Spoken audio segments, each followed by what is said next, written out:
We saw the global unveil, we saw the virtual presentation, and now finally we get to see the car in the flesh. Well, you're still seeing it on a video, but I get a little bit lucky standing next to the new C3 from Citroën. Now, this is the volumes model, part of the whole C-cubed strategy from the company, which means this platform, the SmartCar platform as they like to call it, will spawn multiple body styles, lots of different variants and lots of options.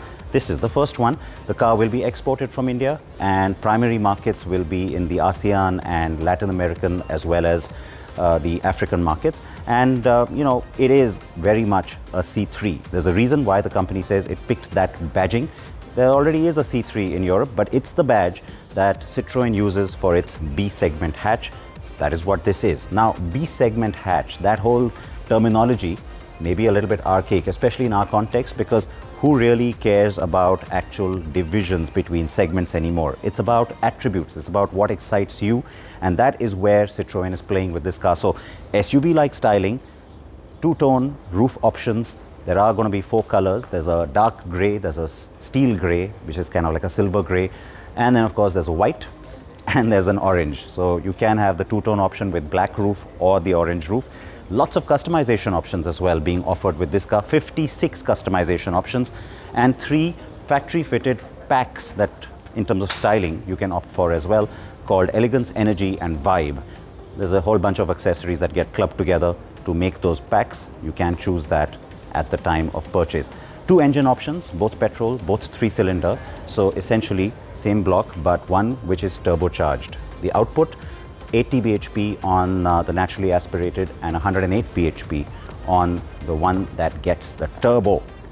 No automatic at this point, but you get a 6-speed manual on the turbo, 5-speed on the naturally aspirated. Ground clearance, it's a huge USP according to the company. Now there's an embargo, I'm going to keep saying that, so which means I can't really tell you what I think about all of this. That's something you can tell me. So please go ahead and comment and tell us just what you think in terms of first impressions, what this car feels like to you, also how it should be positioned and how it should be priced. Now let's take a look inside. A B hatch, but with B plus proportions on the inside. That's something that the company has been very clear about in its communication in terms of the sense of space, the kind of dimensions, shoulder room in the front, even the seating position and the height of the seats. That was a key part of the presentation to us, so that the car feels a little bit more tall, upright, SUV-like, still a hatch. Yes, there are also a lot of customization options on the inside. You do get these colorful panels that you can choose, and there's a lot that you can do to express your style, as the company likes to call it. The overall sense of plastics, etc., I can't comment about because of the embargo, but I can tell you that there's a huge 10-inch touchscreen and a digital cluster. You got the air conditioning. There is one USB point here, and there are a couple of them for the rear. The rear window switches are here in the middle, the power windows, and you've got the 2 front window switches here, and of course the one on that side as well.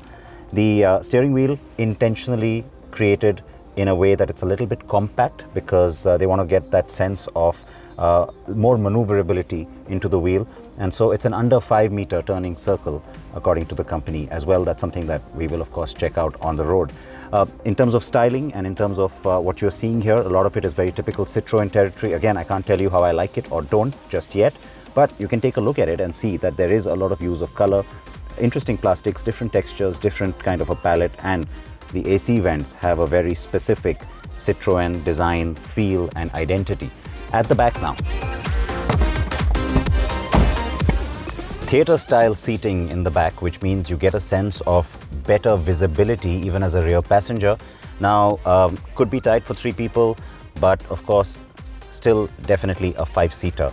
And again, I can't comment on a few of these things here, but you can get a sense of the kind of space that the car offers, both in terms of the headroom, the legroom, and also the seating position that I have, in terms of under thigh support and the backrest.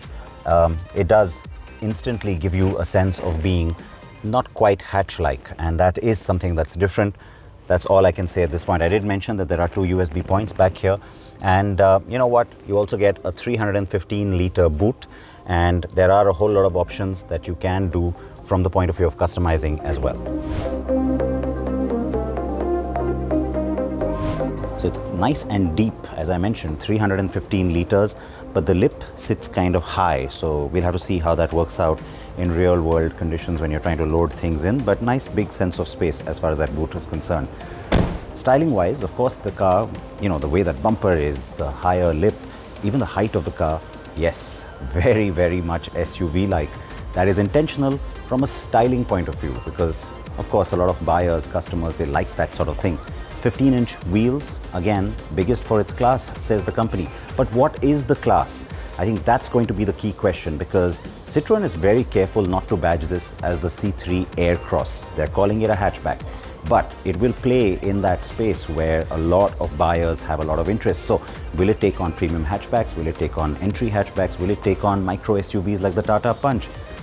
What will decide that answer? Well, it comes down to the pricing and the positioning of the car. That is something we can only speculate about this at this point, but we'll have the actual prices in just a little over a month from now.